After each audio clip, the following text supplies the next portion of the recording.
Hello and welcome to this week's episode of Scottish Independence Podcasts. Fiona and Marlene here, and we've been out and about.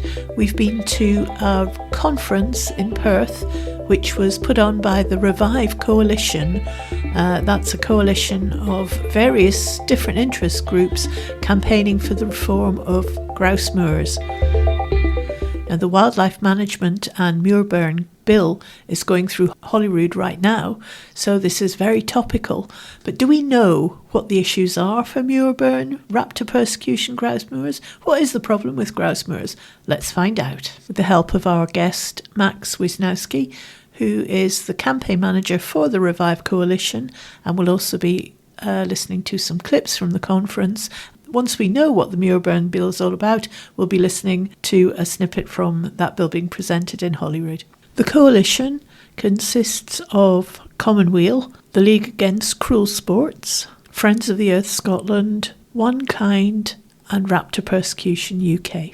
And we were quite taken with that when we were there, weren't we? Because, coalition just is the good word for it. And they've all got their own angle to come in at, but there's a lot of overlap between where their interests and their aims are. So both of us were sort of struck by that as just a really good model for getting people together to get things done. Yeah, absolutely. And just the number of different interests that kind of find themselves in that same space. And in this programme, we're going to focus mainly on the grouse moor, Muirburn and raptor element of it. It also goes into land justice and land reform and local democracy, much bigger topics, which we will come back to, I think. But for this one, because the Wildlife Management and Muirburn bill is making its way through Holyrood at the moment, we thought this is really good to use some of the clips from the conference because it helps us to really understand some of the issues that are in that bill. So that's what we're going to do. And first, we had a little chat with Max Wiszniewski, who's the campaign manager for Revive. We asked him how he found himself in that role. I started this in, I think, mid-2018, before the Revive Coalition launched. Previously to that, I was working for Commonweal, pro-independence think tank, as I'm sure you know. And I was the campaigns person for that, and I enjoyed that a lot and found out this opportunity was coming. One of the things I particularly enjoyed with Commonweal was the land reform question. I did work with Leslie Riddick and Andy Whiteman and others on a thing called Our Land.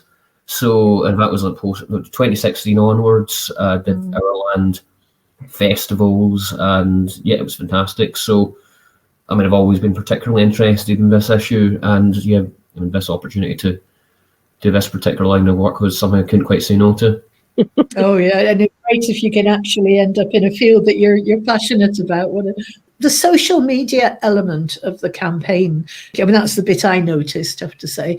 It felt very subtle to me. I felt I was being dropped little interesting breadcrumbs, and I ended up following this trail to the point where suddenly tickets were available for a conference, and we went, oh, let's go to this. But I thought that was probably quite cleverly managed to build interest and everything along the way. So was that a conscious tactic that you used? Yeah, actually, no, I think there was a tactic there just to bring attention to the issue, but it wasn't conference specific. It was just about the whole campaign, putting out information here and there, the polling, putting out videos that we've been doing, because it's just explaining the issue, trying to continually build support for it, The Revive conference in Perth, what a successful event.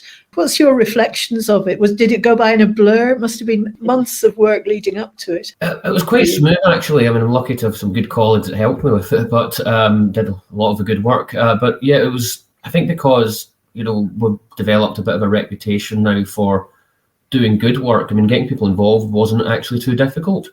We had, a lot of fantastic speakers and presences throughout the day, and organisations that were part of it that weren't afraid. Actually, they were keen to join in and be part of it. So, and getting people there was, in terms of organisations, was really no problem at all, which is a great sign, I think. And when it came to the audience, actually, especially in these days, I think it's quite difficult to get audiences, get people to things. It's a lot harder than it used to be pre-COVID pandemic times, I would say, and obviously, in saying that, we still managed to get about 700 people there, which was beyond our expectations. I mean, we're hoping, if we could get 500 or so, that would have been great.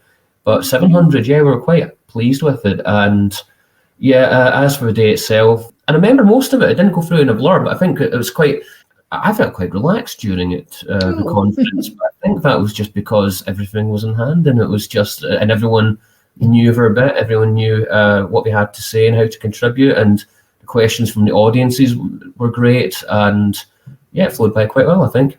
I thought it was a great move getting Chris Packham there. I really appreciated some of his, it's quite casually stated kind of input between people, but I thought that worked really well. Yeah, Chris is fantastic. I've just known him for the campaign a little bit now, for quite a short while now, but he always turns up. He always brings his A game when it comes to things he's passionate about, and he is really passionate about this issue of fixing Scotland's uplands and reforming grouse moors, among many other things. And I think that's what Revive does. It brings people together that wouldn't necessarily have come together. The first clip from the conference is Chris Packham. One thing just to be aware of, the sound quality. At first, it seems a little bit clippy. That's because the recording went through the venue's own sound system. So for some reason, it's left us with a little bit of slightly distorted the audio, but you stop noticing it after the first couple of sentences. So hopefully nobody really minds that. We certainly found it wasn't a problem. But just be aware that it's not your system, it is the recording audio. Over to Chris Packham. I can tell you that since 1970, we've lost 69% of the world's wildlife. We are one of the most nature-depleted set of nations anywhere on the planet. And yet here we are, the most concerned, people who have given large proportions of their lives and energies over trying to address these issues. We have to collectively accept that at this point in time, we've largely been losing. Now, that might sound demoralising, but it isn't. Because whilst we have been monitoring those declines, we have been putting together a portfolio of technologies, abilities, manifesting your energies, trying and testing techniques for nature repair, recovery and restoration. And they've been working. I had the enormous privilege of visiting Dundregan Trees for Life project a couple of weeks ago. Absolutely fantastic. Early stages, but clear vision, clear tried and tested techniques being implemented, positive benefits for wildlife, the landscape, and the people that live and work in that landscape. Ditto, of course, larger projects that have been running slightly longer, like Cairngorms Connect. So here in Scotland, we are looking at real solutions being implemented. But of course, not being implemented broadly enough and rapidly enough. And that's another one of those fundamental reasons why we are here today. Because we know that to turn that around, to turn the state of the UK's nature around, we need to have a far broader positive impact. We're also here, I think, with an opportunity to celebrate some symbolic changes that we've instigated. I said symbolic changes, not symbolic victories. Because if I were to use the word victory, it might imply that we'd overcome an adversary. But I think this idea that we are on two sides of a debate, that everything's polarised, may be contemporaneous with other aspects of our politics and society and lives, but it's not one that Revive want to maintain in the areas of the work that they're doing. So, a symbolic advancement came this week where the Scottish Government, that's not us here with a focus concerned about animal welfare, but the Scottish Government, thereby those who represent the people of Scotland, have intimated that in the very near future they will ban snares. I'd like to offer mine and our congratulations to many of the people that led the lobbying campaign. They've given enormous amounts of their time, effort and energy to draw together the information, present that in a presentable, rational way to those politicians, but also to the Scottish Government for making this significant advancement. Now, will it radically transform Scotland's landscape, the impact that that has on its wildlife and the people that live there? Broadly, no, because of the issues that I've already spoken about. Will a ban on snares have an impact on climate breakdown? Very, very, very, very indirectly. So what is it important for? Well, what its strategic, symbolic importance says is that here we have a body of people who've worked effectively to lead to a positive change. We have a receptive body of people, your government, that are going to instigate that change. It's part of a portfolio of positive movements. And I believe that as that portfolio builds and we get all of these small, significant advancements, they build a significant force that will at some point cascade to broader change. And then those impacts will be a lot more important. I'm not diminishing the importance of abandoned snares in any way, shape or form, something that I helped to campaign for. It's a fantastic achievement.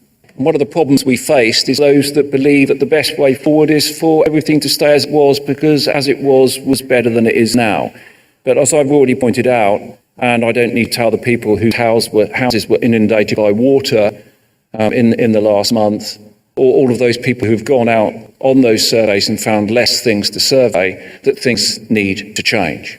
The problem that we face is that the human species is a remarkable organism, intelligent, adaptable, resourceful, creative, imaginative. I could go on. We're pretty good, except they're not very good at changing our minds. We're not very good at prevention, even when we have all the evidence before us that we should be instigating patterns and processes to make our lives easier.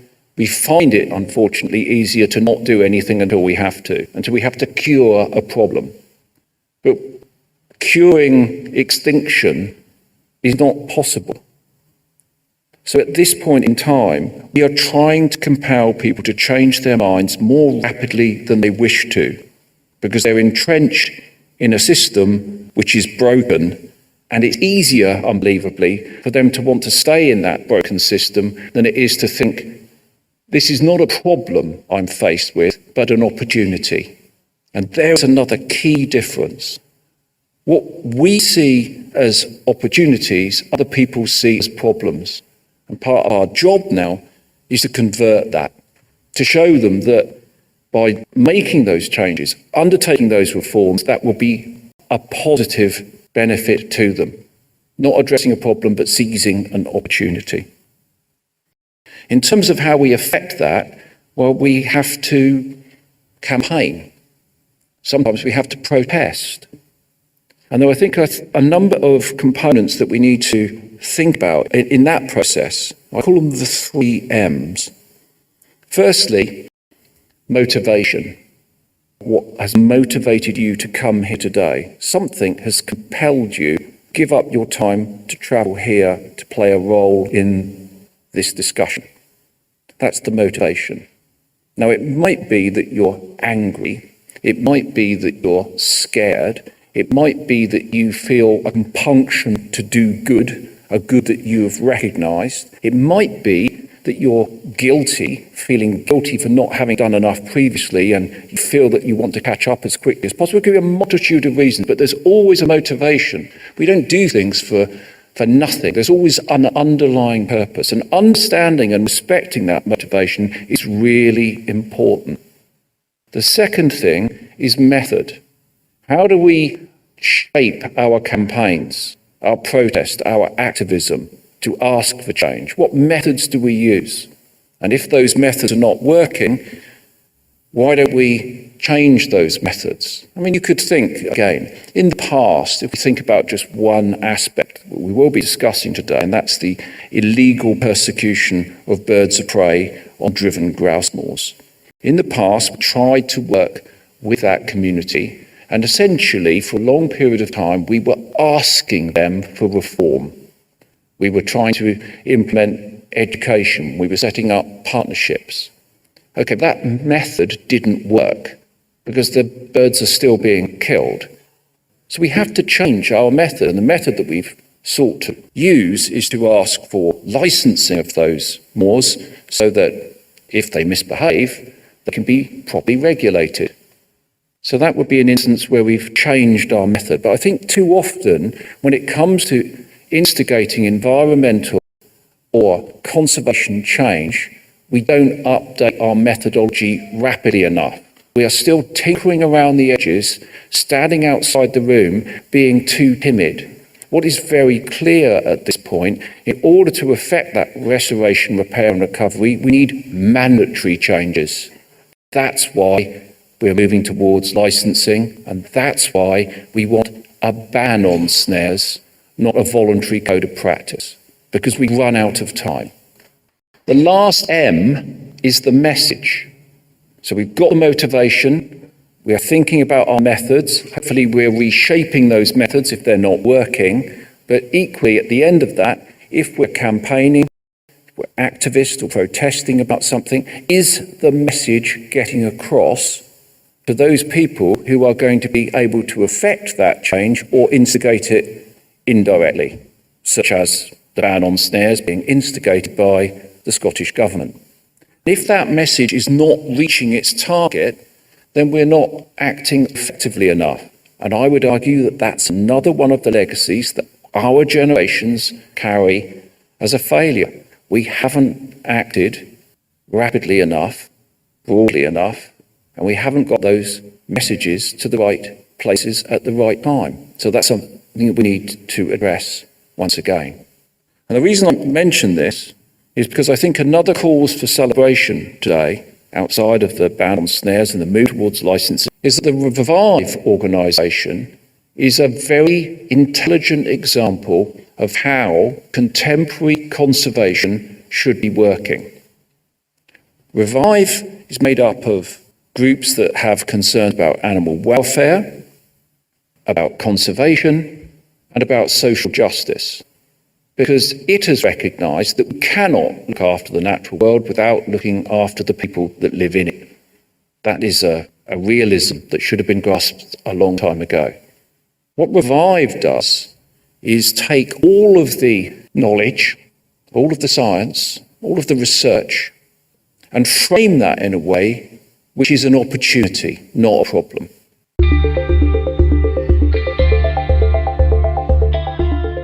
Got a coalition of, in some ways, quite disparate groups. You know, when it came together on that day, it was just brilliant. I just really enjoyed it. We were at another conference more or less the same week, which was the Festival of Survival. And one of the speakers on there, young campaigner, she was campaigning about vapes. And she also was describing how the success of her campaign, it kind of snowballed from, started off with litter, and then it became a green element, it was an environmental hazard, then there was a health hazard, then there was marketing things at children. Your coalition is the same, it seemed, that it started off with grouse moors, then you had raptors, then it just gets bigger and bigger and bigger. And by the end, it was land justice and the future of taxation almost in Scotland. It got huge. I think one of the reasons that you get a lot of people coming together is unfortunately because the problems are that big that you need to bring lots of different campaigns to get groups together, whether it's environmental, animal welfare, land reform, justice, what I'd reflect on there. But yeah, in regards to the land justice side of things, the reason we put that towards the end of the day, talking about land reform and the need for land taxation, making up of Scotland's land from the 400 or so people that own half of Scotland's land, saying that we aren't against land ownership, we just want tens of thousands more landowners. Yes. The reason we put that towards the end was because that is the progression of the campaign. The land reform bill is going to be going through Parliament. I think it's going to be towards the end of this year. So we'll be busy putting towards work to that end. Other organisations together to see what we can do together to make that as strong as possible and maybe building the foundations for that for proper land taxes going forward too.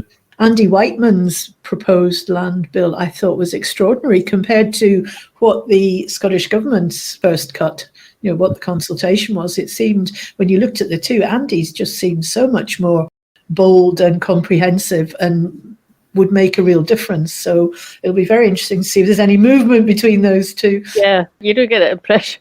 Well, more than an impression, it's what you see, isn't it? The Scottish Government goes very cautiously. They do a bit, and you think, do a bit more, and then maybe a bit more happens. So this next clip, it gets us to the question about why there's an emphasis on grouse moors, doesn't it? It's, if I remember, it's Robbie Marsland. So Robbie Marsland, and he talks about this circle of destruction. It's really quite an eye-opener.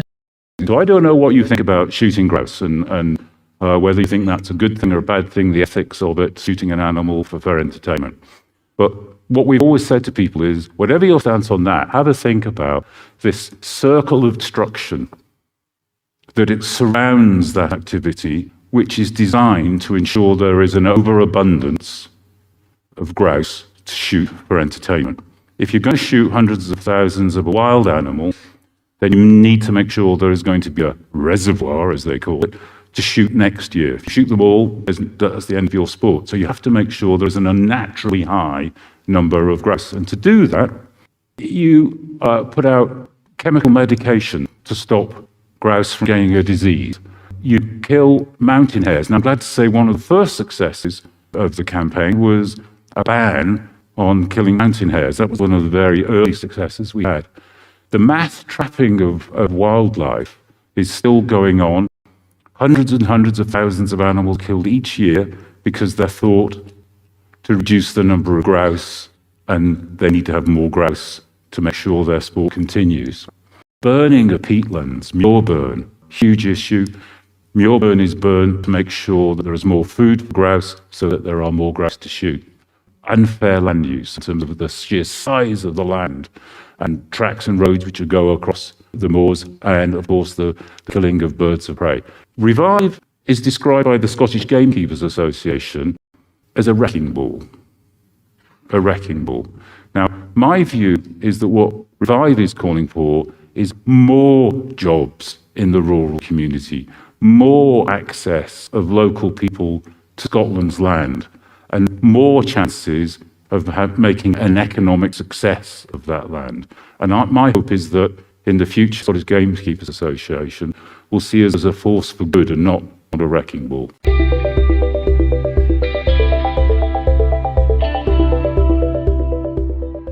You were involved giving evidence or speaking to the consultation stage of this bill, and what was that like? It's interesting because, I mean, these committees, they're not there for you to give a large diatribe speech. It's not it's an evidence session. Yeah. Of course, a lot of the evidence you give is already, has been produced in writing. So, and you've got a limited amount of time. There's a huge table with many different interests of people, loads of people from the large land-owned estates, lobbies, and some of us organisations as well that were pro-reform. And doing it, you've got 3 or 4 opportunities maybe to say something. I was focusing on getting our talking points through, which were particularly important to our campaign, asking the questions that were the elephant in the room.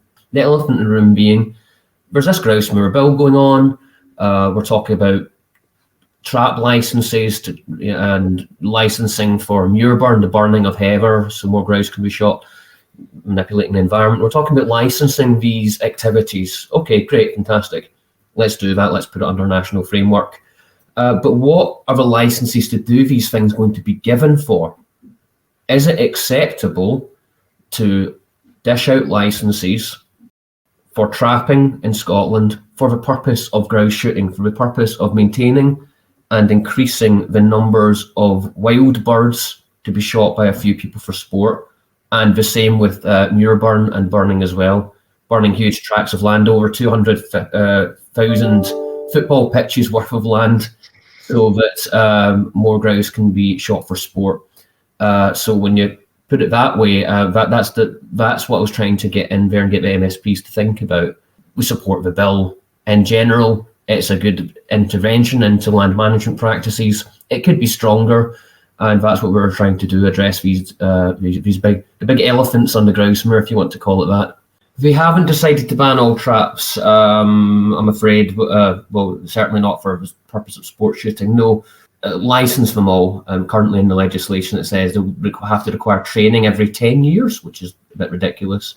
So it's not, we're looking to ban snares entirely. This was very interesting. Snares, of course, being just recognise them as being the loop of wire, which is designed to catch animals as they go through narrow areas. Often in grouse moor areas they'll be surrounding what's called a stink pit, which is piles of rotting dead animals designed to lure other animals into these snares, and they'll also be placed elsewhere as well, these snares. They're cruel, they're indiscriminate, they catch household pets. they catch non-target species like badgers and others. So it's very cruel and indiscriminate, and so we welcome the Scottish Government to ban them. And the interesting thing about the process was the shooting industry had a rebranding attempt of snares. Some of the way into this bill, they said, well, okay, we accept that snares should be banned, but how about these humane cable restraints? Humane cable restraints are snares. There's even been a graphic that was put up by some of those from the shooting fraternity, which advertised a humane cable restraint, and it was the same image as a snare.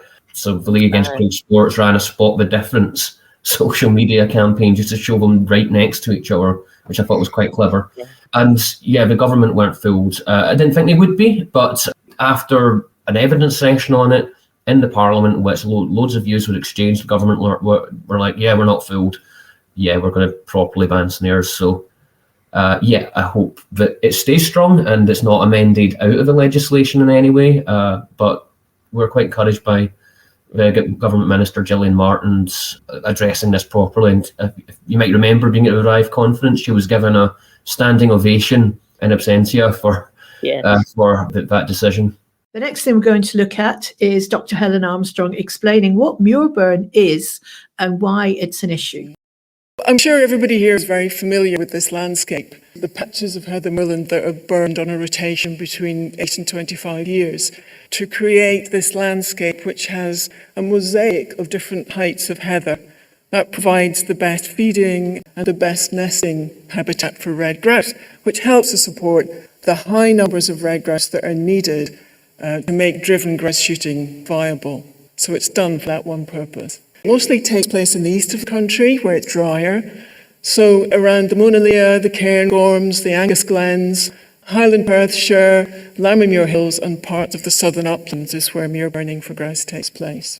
The James Sutton estimated it was about 163,000 hectares, or 2% of Scotland's land area, which doesn't actually seem very much, but on a local basis, it's highly significant. And you'll see if you drive up the A9 through the Dromochta Pass, it's just desolation. So what is being burnt? There's 3 different vegetation types that compose the heather moorland that gets burnt, starting from the wettest. So blanket bogs are, as the name suggests, bogs. The water tables up at the surface of the soil. Now, they're usually dominated by bog mosses, sphagnum mosses, and there's usually many species of sphagnum mosses. And those sphagnum mosses act as sponges. They absorb water when it rains, and when it dries out, they allow that water to gradually filter away. In between those bog mosses, there'll be bits of heather that grow, and as the bog moss grows up, the heather will grow up through the bog moss. Now, because it's so wet, when the bog moss dries, it doesn't decompose properly, and so it turns into peat. So underneath the blanket bog, you will generally find a deep layer of peat that stores carbon. Okay, so at the other end of the scale, there's dry heath, so in much drier areas where the water is draining, you'll tend to get naturally a much higher cover of heather. And in between those two, you get the wet heaths. So what are the impacts of all this burning? Let's start with blanket bog. Okay, if you burn in a blanket bog, what happens is it affects the composition of the vegetation. So those bog mosses that are so important for the water relations, the bog mosses in some places will be killed by burning. So you get a change in the cover of the bog mosses, it declines. And instead, because it's drying out, you get more grass and you get more heather. Well, that may be good if you want to graze sheep or if you want to encourage a high density of grouse. But it completely changed the system, both the water relations, the amount of carbon that's sequestered. So because of the loss of the bog mosses, you get reduced water storage. Often there will be peat that's exposed, so when the water falls, when it rains heavily onto the peat, it increases the erosion and the peat gets eroded. So there are a lot of impacts of burning on blanket bogs, and they affect the ecosystem services, the services that these systems can provide to us. So in terms of carbon emissions increase because the peat is exposed, so it decomposes and turns into carbon dioxide. Carbon sequestration goes down because the bog mosses aren't there to create the peat. And creating peat, they sequester carbon from the atmosphere and they bury it. So carbon sequestration declines. The number of bog species that are specific to these really important habitats decline as well. You don't get the same range of bog mosses. You don't get the invertebrates such as the dragonflies. So biodiversity declines too. And because that water storage isn't there, the peak water flow also gets higher, which means that flood amelioration lower down doesn't happen. So we lose that important ecosystem service as well. And lastly, because of all the erosion that's happening, the water quality goes down. The water turns peat coloured. It's full of minerals and organic compounds that flow into often what's our water supply. But that's not the end of the story. Many of our bogs in the past have been drained specifically to dry them out, to increase the amount of heather and the amount of grass. And drainage does all of those same things, but it doesn't even more so. And then if you burn on top of a drained bog, the whole thing just gets worse. So it's been estimated that about 40% of the area that's burned for grouse is on deep peat, so is under something that could potentially be a functioning blanket bog. Okay, so that was estimated about 2011. That may have declined a bit now. More estates are starting to restore their bogs with government grants, so it may have declined, but still, a lot of the area that's been burned is on deep peats that could be functioning blanket bogs. What about the impacts on the rest of the area, the drier heaths? Well, the most important impact that burning has, of course, is it kills young trees and it kills scrubby species such as juniper that would otherwise colonise those areas and turn them into a mosaic of woodland and scrub and open habitat. It also leads to increased erosion because there are areas that are devoid of vegetation after they're first burnt. So particularly in susceptible areas, so steep slopes, high altitude, you can easily get erosion and the soil and the peat get washed away. And over many decades, this leads to a loss of soil nutrients, particularly phosphorus, potassium, and nitrogen. So many would say this leads to it being maintained, and I would agree, in a degraded state. And it's hard to argue with that when the biodiversity is lower than it could be, because you don't have the diversity of habitats to support the diversity of species. The ecosystem services that this system can supply to us have also gone down. Soils, water are all impacted. And the whole productivity of the system declines. Because of the loss of soil nutrients, it's ecologically less productive, but also it's less productive in terms of what it can supply to people, in terms of outputs, in terms of jobs. Because you don't have those productive mosaic of habitats that can supply things like deer to be shot or shelter if you want to graze your sheep in amongst the woodlands. All sorts of outputs, timber even, that you cannot get in this very simplistic system. So in an attempt to reduce the environmental impact of Muirburn, several years ago, Nature Scott's predecessor, Scottish Natural Heritage, put together a code of practice, the Muirburn Code. There's a whole range of locations where you're not allowed to burn, where you shouldn't be burning. But at the top of that is deep peat, defined as anything with a peat depth of greater than 50 centimetres. You should not be burning on deep peat. All of the other ones, all of those other locations where you shouldn't burn, are designed to protect soils, water, and biodiversity. Now, this is wonderful. The Muirburn Code is fantastic. If everybody stuck to it, it would be wonderful. But unfortunately, not only is the Muirburn Code entirely voluntary, but there is absolutely no monitoring goes on.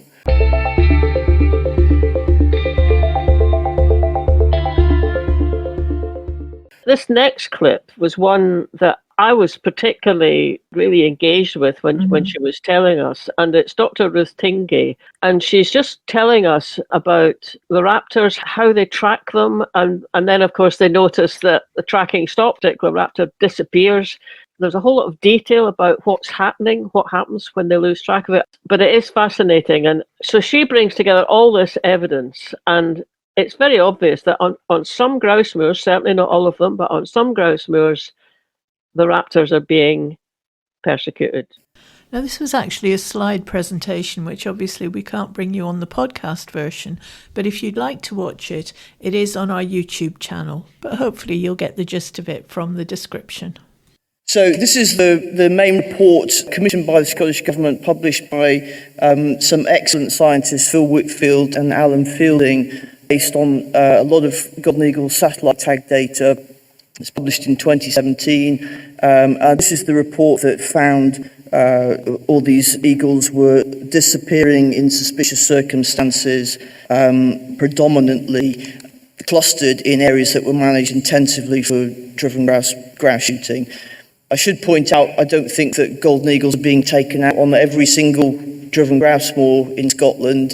That's not the case at all. There's some very good estates, but these eagles in these particular areas were troublesome, and that's what led to Rosanna Cunningham commissioning the Werrity Review. So when this report was published in 2017, demonstrating that all these eagles were disappearing, the opposition, particularly the gamekeepers, some of the landowning organisations, started this theory that it wasn't them that was killing or making these eagles disappear. Came out with this theory that it was wind farms. Wind farms must be responsible for all these deaths. And there was quite a lot of stuff in the media, in certain parts of the media anyway, pushing this rhetoric that it wasn't them, it's nothing to do with grouse moors, it was all to do with wind farms. These are the people who have lobbied the Scottish Government for an exit strategy on white-tailed eagle reintroduction in case they eat Scottish children and babies, just to give you some perspective. So there's one claim in particular that I found quite interesting. It was focused on Chris and I in 2019 when one of the golden eagles from a project that we were working on together, a golden eagle called Fred, disappeared from next to a grouse moor in the Pentland Hills, so quite close to the Scottish Parliament. And we did quite a lot of publicity about it and got quite a lot of traction from it. And that annoyed a lot of people in the game shooting industry. And there was this claim that we were using satellite tags as a political weapon. And particularly, Scottish gamekeepers claimed the number of birds that they said were disappearing included cases where tags have fallen off or have malfunctioned. That's not the case at all. And hopefully, what I'm going to explain to you now will show you why that wasn't the case. So, when golden eagles are tagged, they're tagged by specialist taggers. I think there's probably about half a dozen in Scotland, half a dozen people who are qualified to do this. It's a highly specialised skill.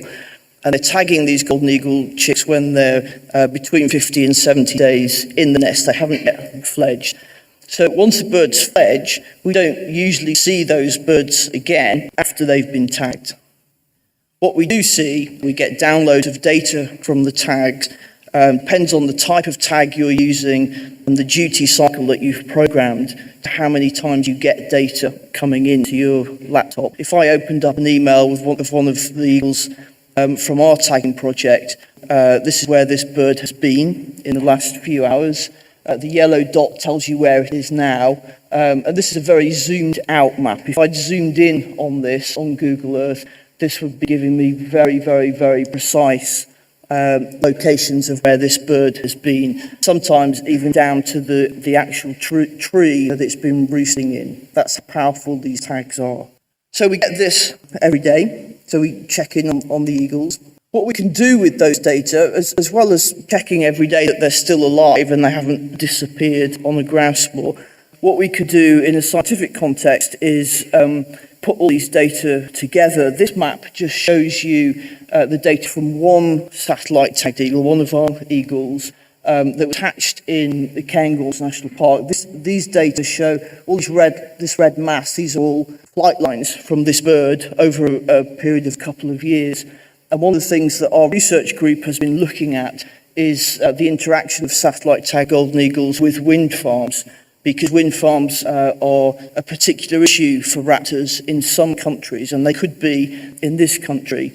This slide shows you quite clearly these pale blue areas are the footprints of wind farms in the Monolith Mountains. You can see quite clearly that this young golden eagle is avoiding going into those wind farm areas. There are some flights over the wind farm, but we know from tag data, because it tells us what altitude the bird is flying at, this bird was not flying through the turbines.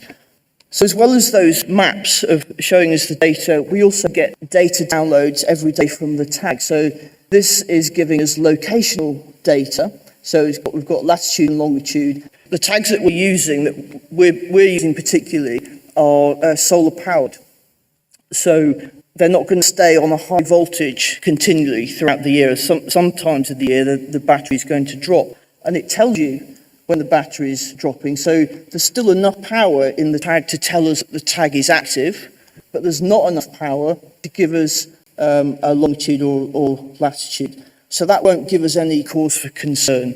So we will not be classifying this as a disappeared eagle because it's not sending us data. We class it as an eagle that's still okay, but the battery voltage is low. That's all. The other part of data that we get is engineering data that tells us the state of the tag, the status of the tag. So you've got time and date, the temperature, the voltage of the battery. That's really important. So if this drops down, we can say, okay, the battery voltage is low. It's not a cause for concern. It's just the battery's low, and we've just got to wait for the sun to come back up and recharge the battery. Probably the most important column is the activity column. Down this column, that number is the same all the way down. There's no movement there. That is a massive red flag. If I opened up this email and saw that column, I'd be thinking, Christ, what's happened here? It's telling me that the tag is static somewhere. Either the tag has dropped off, as they're designed to do after a few years.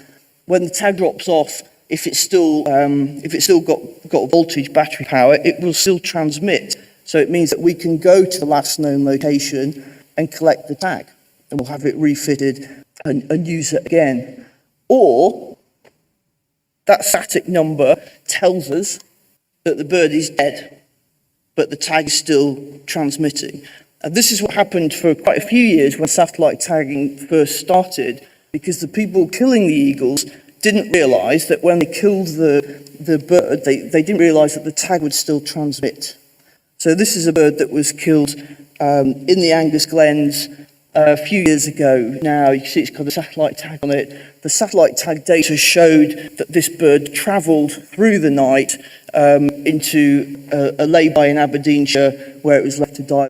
When that news came out, the people who were killing these eagles realised, okay, these tags can reveal quite a lot, so let's change our tactics. So what they're doing now is these eagles are disappearing. Within our research group, we call this a sudden stop, no malfunction, when the tag stops operating. If there's a malfunction, we've already seen it in the data. We can see that there's a low battery voltage.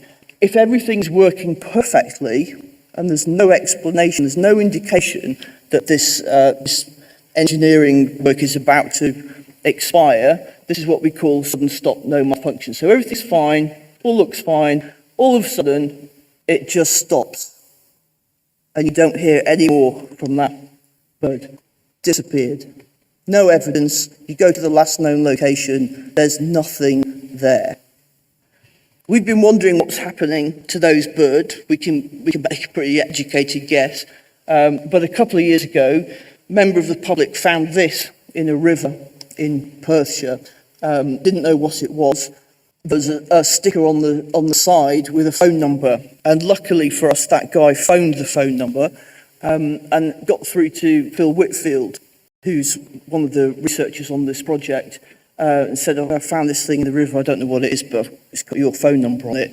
This is a golden eagle satellite tag that's been cut off the bird. It had been wrapped in lead sheeting to block the signal, and it had been chucked in the river.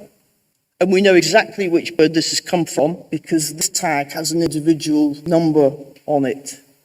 It comes from a young bird being tagged several years before, and the bird had been one of these that had disappeared. Where had it disappeared? Strathbrum, one of these cluster areas that are notorious as golden eagle persecution hotspots. So it's all starting to make sense.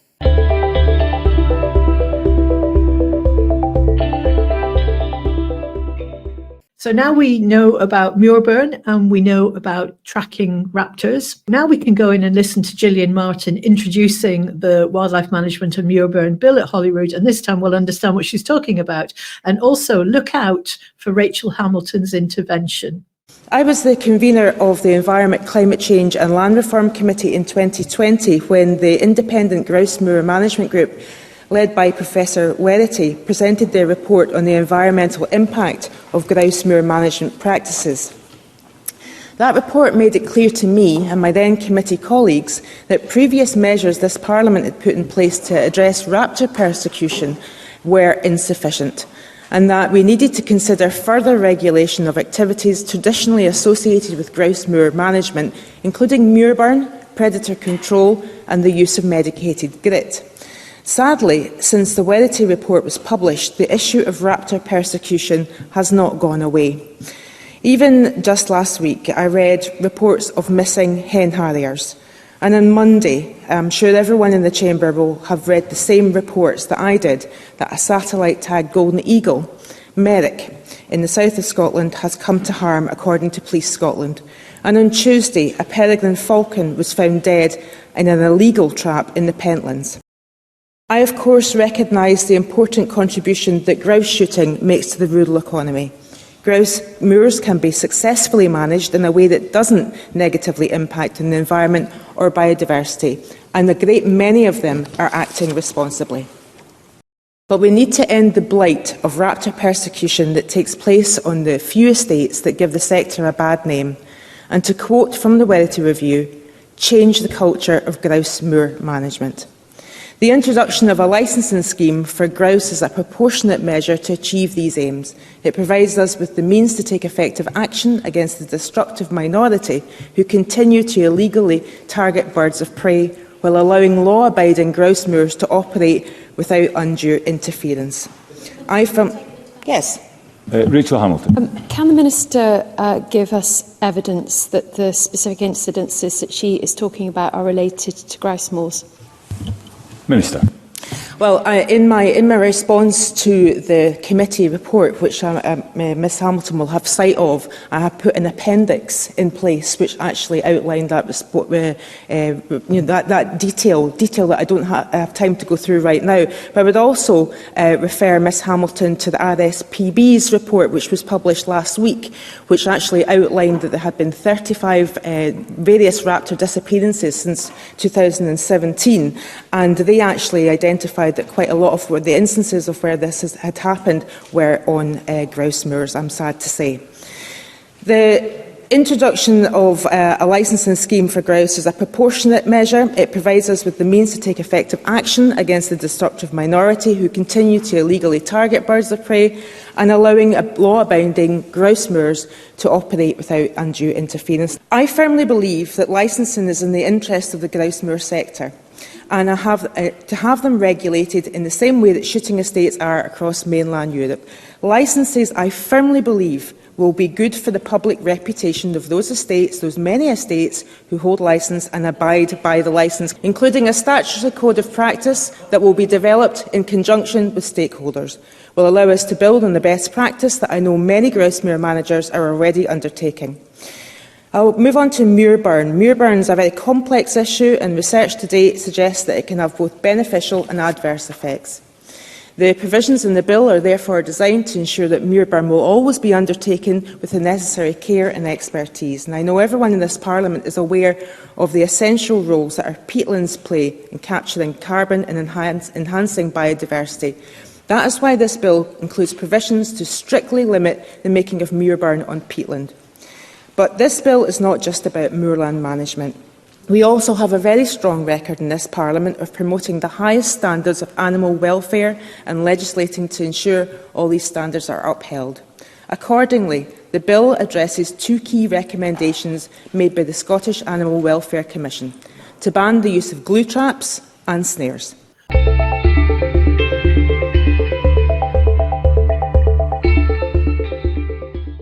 The government are, I think, staying as strong as they are on the grouse moor reform issue because of positive feedback from thousands of people, many of them that come from supporters of the work we do as well, which of course we're amazingly grateful for. We were just reflecting that although there's people brought together because they're interested in that topic, it's quite interesting from an independence perspective, because although none of these things are about independence, it floats up every time as being hugely significant in what you can do and what the barriers are to doing stuff. There's no way of knowing in an audience of 700 people that you had at that conference how many of them were independent supporters. I would like to think more than half, but that's not why they were there necessarily. It's sort of a way of reaching people. Yeah, I mean, Revive doesn't have a constitutional point of view. It doesn't have, I wouldn't probably guess what way I lean, but without me actually saying it. But we work with people from different parties: Labour, Greens, SNP, more. And yeah, I wouldn't stab a guess as to what our constitutional persuasion was from there. But one of the things I sometimes do, like, I've said this in an article in the National I wrote a while back. Well, one of the lines I said was, that we don't have a constitutional standpoint as a wider campaign, but independence begins at home. It begins at home with you. Begins home in our communities. They themselves can declare independence over our communities, over our local areas, maybe through greater local democracy, through taking back our land for our communities, for the people. And I think that's what land reform is. It's actually independence. It's independence over your resources, over your future. It's exactly what it's like. Barring any constitutional change, and just about everything that can be done with land reform can be done without independence. But you could argue, if you're from a pro-independence standpoint, that this would it'd be an optimal way to claim independence, using your land out with the national question, and who knows where that could lead constitutionally down the line. In order to do that, for communities to take control of their land, it's actually communities using the power that they've got and deciding to do something with confidence. And a lot of our issues, well, we could guess at what the reasons are. We don't think we can do stuff that other countries manage to do perfectly well. We seem to have, some kind of crisis of confidence about whether we can do it. And yet, in your own community, look at all the development trusts that spring up, and it's just people who live in that community who want to do something for the benefit of their community. Interesting thought. It is. It sounds like you've still got a fair bit on your plate for the rest of the year, Max, as that bill gets nearer to being debated and hopefully passed in its strong form. So, are you optimistic?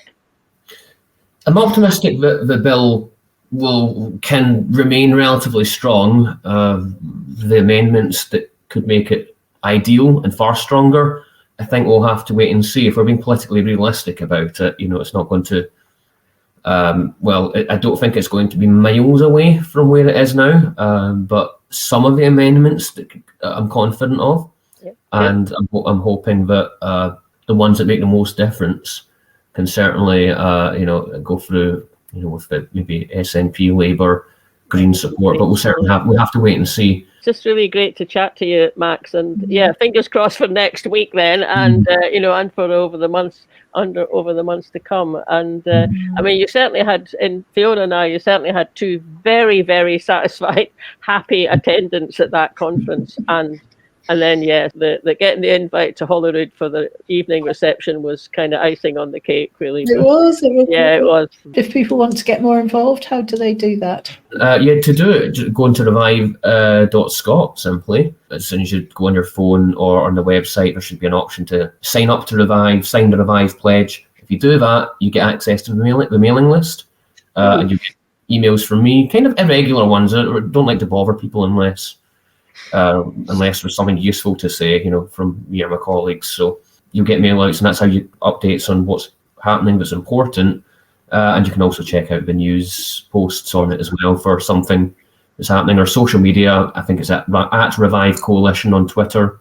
Fab. We'll put the link in the notes under the podcast and the video as well. So if anybody wants to find out a bit more, that's a really good place to start.